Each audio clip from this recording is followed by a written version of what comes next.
후쿠시마 원전 오염수 방류와 관련한 전문가들의 의견도 정리해봤습니다.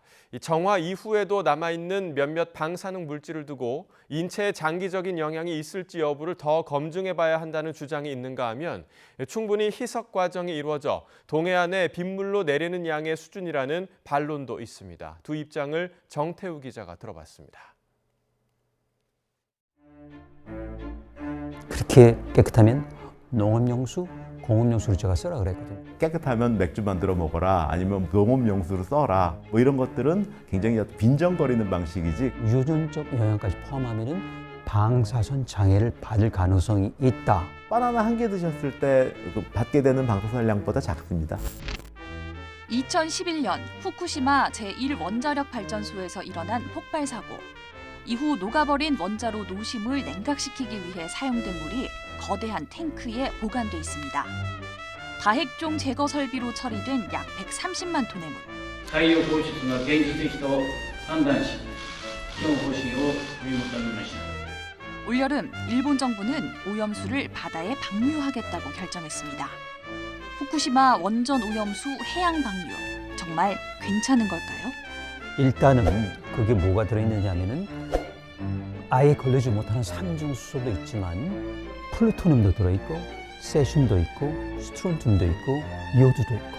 그것들이 어떤 인체에 영향이 전혀 있을 수가 없고요. 삼중수소는 양이 우리 동해안에 빗물로 매년 내리는 양 정도 수준이에요. 이게 당장은 아니지만 여러 가지 질병 원인이 될 수 있고. 세슘이나 이런 것들의 양은 오염수의 뭐 0.0001% 이 정도밖에 안 돼요. 그래도 걱정할 만하다. 특히 그런 혈액암도 있지만은 고형암, 종양 이런 부분들이 충분히 일어날 개연성이 있기 때문에. 오염수에 포함된 방사선 물질을 걸러주는 알프스 장비에 대한 의견은 어떨까요?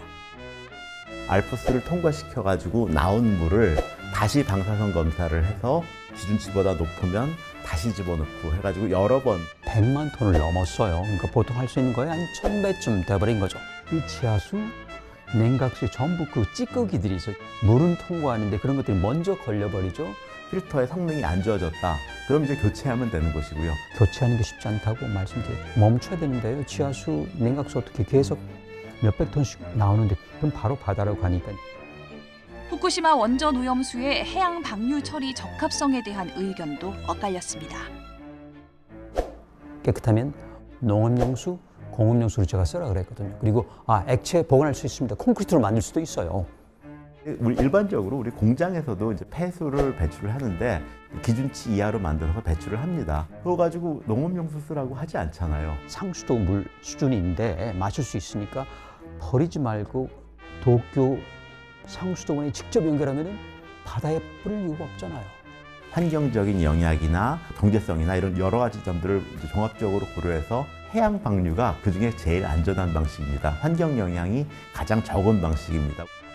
수산물 안심하고 먹어도 괜찮은 걸까요? 이를 생선 드신다고 해서 회로 드신다고 해서 걱정하실 건 없는데 그런 유전적 영향까지 포함하면 방사선 장애를 받을 가능성이 있다. 드시고 아무 문제 없으면 저한테 이제 100원 주시고 문제가 생기면 제가 100만 원 드리겠다. 그것들로 인해서 어떤 그 해양 오염이 된다거나 수산물에 오염이 되는 것은 고려할 필요가 없고. 상상할 수 없는 것까지 상상하고 상정할 수 없는 것까지 상정하는 게 맞다. 과학적 진실을 따라가야 되는 문제지 사회적 진실을 따라가야 되는 문제가 아니라고 생각합니다. G7은 IAEA의 후쿠시마 원전 오염수 검증을 지지한다고 밝혔습니다. 일본 정부는 IAEA의 국제 검증에 대한 결론이 난 뒤 이르면 7월부터 방류를 시작할 예정입니다. 후쿠시마 원전 오염수 방류의 안전성 확인은 여전히 숙제로 남아 있습니다.